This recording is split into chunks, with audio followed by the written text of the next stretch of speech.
Hey guys, welcome back to the Inner Circle. This is our... Nope. Welcome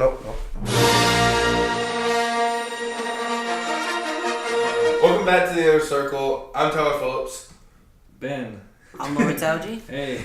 And before we start, I want to give a mention to the great Stanley, who we found out today, Monday, for you guys watching, has passed away, and that is a big toll for the movie industry.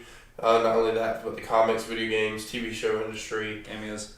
Oh yeah, cameos. But yeah, so he passed away, and just wanted to send out condolences to his family. May he rest in peace. And that was a tough hit to a bunch of the nerd community, which I'm proud to say I'll be a part of.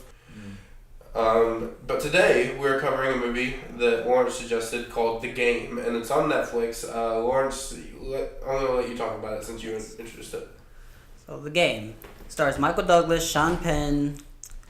That's really all you need to know. Yeah. Just that. The story is about Michael Douglas, who's a rich businessman. What he does, I can't tell you. Never really got that. Maybe he's into banking or something. Banker, businessman, man suit. He's a man in a suit. He's got a lot of money. Writes papers. Yeah. And on his birthday, his brother, Sean Penn, comes to tell him he's got a great idea for a birthday present for him. An interactive game that gives you everything you're missing in your life. What are you missing in your life? Who knows? But they'll figure it out and they'll give it to you. It's unique to everyone who plays it. And the idea of the game is you never really know if you're playing the game or not. You don't know what's happening. You don't know if what's going on is part of the game or is part of real life. And that's part of the mystery that really pulls you into this movie. And I really, really enjoyed the movie. I enjoyed the suspense of it, the mystery of it, the thrill of it. Just, it pulls you in from the beginning and keeps you going till the end. Yeah. Like I was telling you guys earlier, it was something this movie I could not get into. It's been a day. It's one of those that I had to sit down and I need to pay attention to watch. And I really could not do it for today. But I can understand, and I know it is a great movie. The shots were amazing. Everything, color-wise, was amazing. And the suspense was always there. I at least knew that, even though I couldn't pay attention to save my life. Are we not going to have any self-referential joke where we talk about how we had to record this for a second time? Because this is... I'm sorry, I just couldn't... I was going to get to that! Oh, This is our second time recording. We've already been through it, so we're maybe jumping around. These things are on now, thank goodness. But anyways, yeah, and when Lawrence first suggested this movie to me, I was thinking it was like The Game. Oh man, I just lost. And if you don't know about the game, research the game, and now you're playing the game. You just lost. You just lost the game, folks. I guess Congratulations. I have to research it. That's the same joke I made during the first recordings that I don't know what... Oh, is it the game where you get... you can't think about it? Yes. Okay, I had friends that were talking about it. I didn't know what it was. Alright, I know what it is. Anyway, so the game movie, I also thought it was going to be kind of like a virtual reality, AI kind of thing. He wasn't really experiencing this in real life. He was just at the end of the thing, they take off the helmet, surprise! Yeah. No, it wasn't like that. They surprised him in other ways that we'll talk about later, but it definitely kept changing, and I couldn't keep up. The casting was amazing. Characters were great. I really thought at the beginning that the brother was some druggie who was just trying to come get some money. Yeah. So did I. And that's the way they set it up as. But by the end, he's paying for this experience for his brother. And I'm like, oh man, that's a lot of money. Just by the amount of people they had to hire to do this, it was unreal. If you don't know, they hired literally every single person in this man's life was part of the game. Every single person. Yep. And they had to pay for all this different stuff to be set up, and a bunch of different trips, getting people places, setting up even for a toilet to stop up. You had to forcefully set that up. I don't know how you set that up, but how do you set? There's so much. His pen starts leaking in his pocket. How does that? Was that even part of it? I think so. That Yeah, was part of it. There was some significance to it that I don't remember right at this moment, but I know it did come back later. Yeah. Okay, so this like the thing we were just saying about the like how you thought he was gonna take off a helmet and how it was gonna be like this like the way it's directed is so weird because it's so surreal.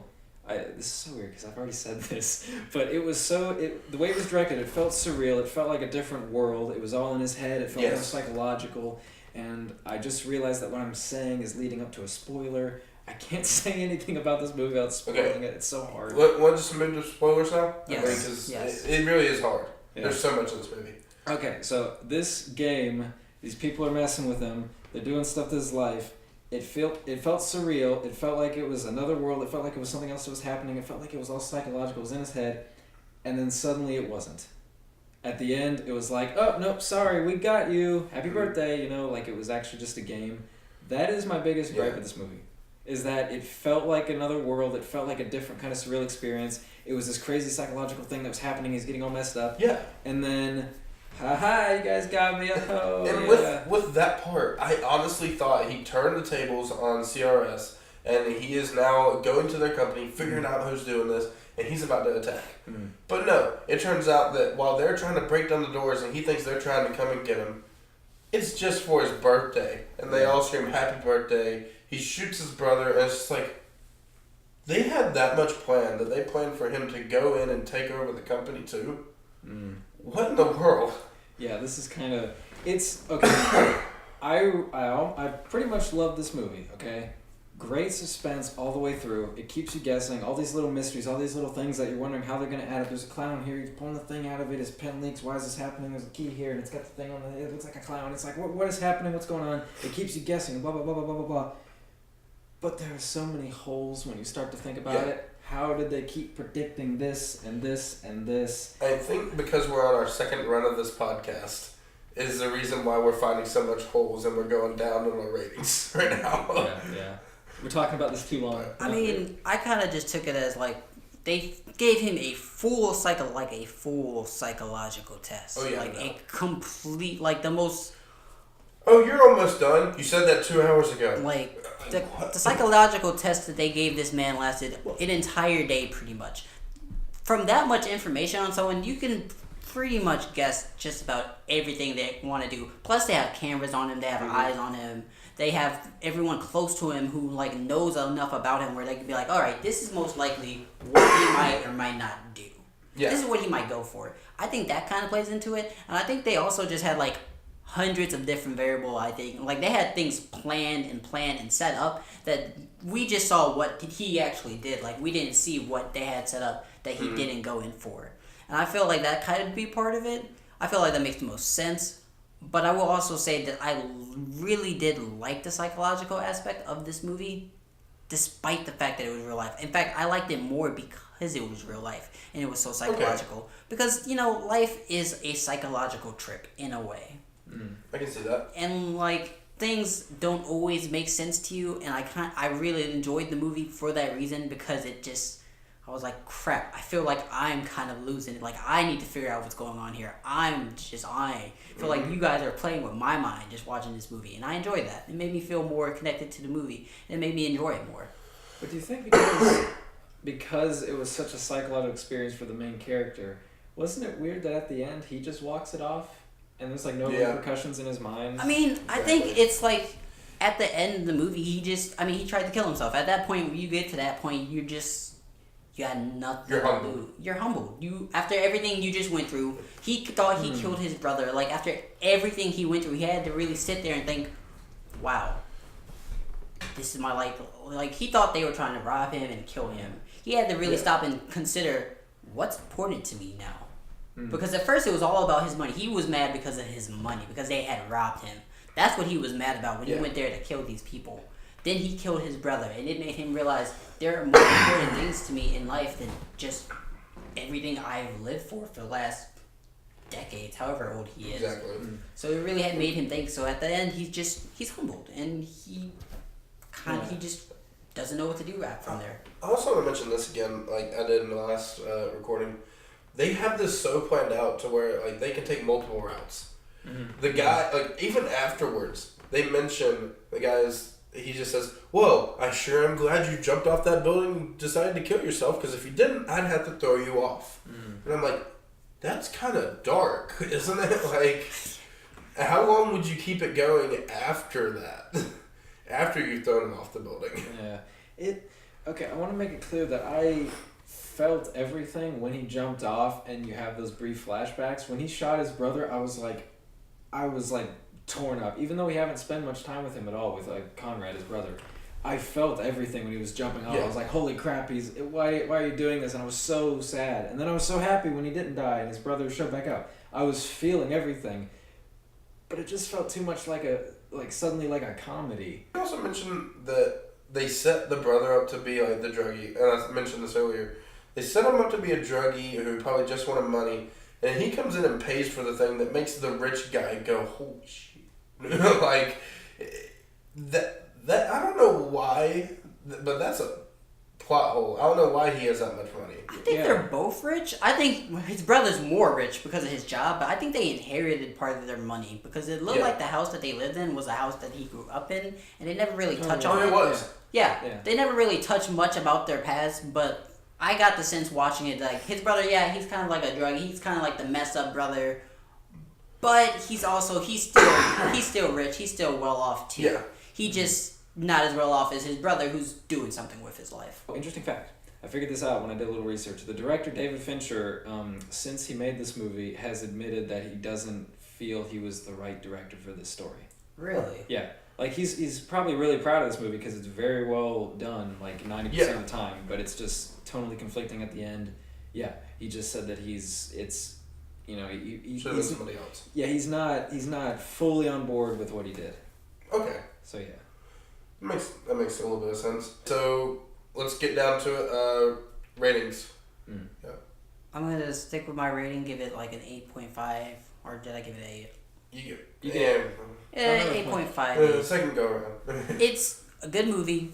The suspense is great. The mystery is phenomenal. I mean, I know we just spoiled it to you, but if you were watching it yourself, you really don't know what's going on the entire time. Yeah. You think he's not playing the game, then you think he is playing the game, then you're not sure. Do you think they're trying to rob him? Like, there are so many different ways that they could have gone with this movie that you don't know what to do. And like I said before, I could not guess the end of this movie when I watched it. Not at all. I couldn't guess anything about the end of this movie. They even tell him. They call him and was like, "Sorry, you're not a good applicant. Bye." Yeah, at the very beginning, they tell him that he's not even going to play the game because he failed the test. And yeah, he's in the game. And yet he's in the game. And I feel like the mystery and the suspense of it that for me was great. I watch a lot of suspense movies, mostly horror, but I always can guess an ending. The fact that I couldn't guess this ending, the fact that I was kept guessing the entire movie was very refreshing, and that's why I like this movie. Yeah, you know those movies that, like, here's a twist. Oh, you didn't guess this. Oh, but this person got this person. And it's just so... Do you know what I'm talking about? Yeah. Movies that just try that. This movie did that, but it was just punching me every time. It was just... It was so good. So, yeah. First time we record, I was conflicted about giving it a decimal, like a 7.5. But I think I'm going to give it an 8. Just because even though the ending doesn't work for me, that's the only thing that doesn't work for me. Everything else. 8 is good. Yeah, everything else. This is why I rate things so seriously. So when I give something a high grade, it has an impact. Matters. Yeah. I'll stick with a 5 for now because I'd have to rewatch it and I'd have to be very awake and very attentive. What did you give Blade again? But I know that this movie is a 7 or an 8. Like, I know. Okay. So that is where I'm at. So, all right, guys. Now that we're done with this recording again, I like how the air conditioning came on at the end. Do you think anybody can hear it? Probably. Oh boy. God. We're not doing this again. No, we're not. Anyways, so thanks for watching, guys. We will see you not next week because that is Thanksgiving break. The week after, we will be doing our Stan Lee tribute where we will be bringing each our favorite Marvel character and discussing it. We'll probably have conflicting, both of us pick the same one, but we'll try and manage that out. So we will see you guys then. Bye.